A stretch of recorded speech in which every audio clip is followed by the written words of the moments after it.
ubwo nyine hari ahantu abantu birukanse nyine uko nababwiye zadukwensaga abantu babuze ukuntu babigenza binjira mu rutare binjiyemo nibwo zagiye zijya kuzana urusenda urunguru rwa piripiri noneho zizana zigura n'amapine ibipine by'imodoka ziragenda urusenda ruvanze n'ibipine by'imodoka ku muryango w'urutare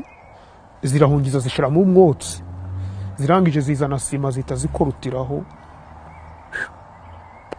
abantu bose bari bahungiyemo barahamba bagumamo nyine bapfiramo bamaze bishwa n'umwotsi w'urusenda n'amapine zisa zifunga nyine icyo gihe zanahamaze n'iminsi 3 kuzitegereje ko sima yuma kugira batazagira usohoka nyine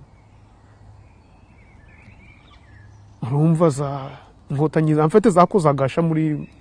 ruhengeri zakoze ibintu byageze aho amfete gerageza ndavuga ntariko Imana kuko navukiye iyo nshobora mamaga inda yikavamo simbona ibintu kubera ko kubona indege iri kurasa abantu iri kwiruka abantu ku bantu umuntu mwe muri kumugasanga yacitse amaguru cyangwa se ugasanga akaguru hariya nta muntu uhari niho navuze nti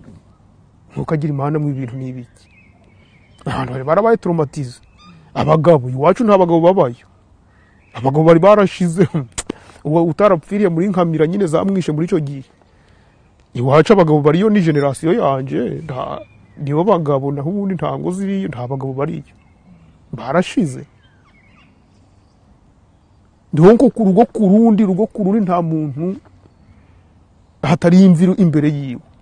noneho urebye abantu bapfiye ahantu muri za Nyamutera bita muri za Mubayo na za Mbura buturo musi y'imiki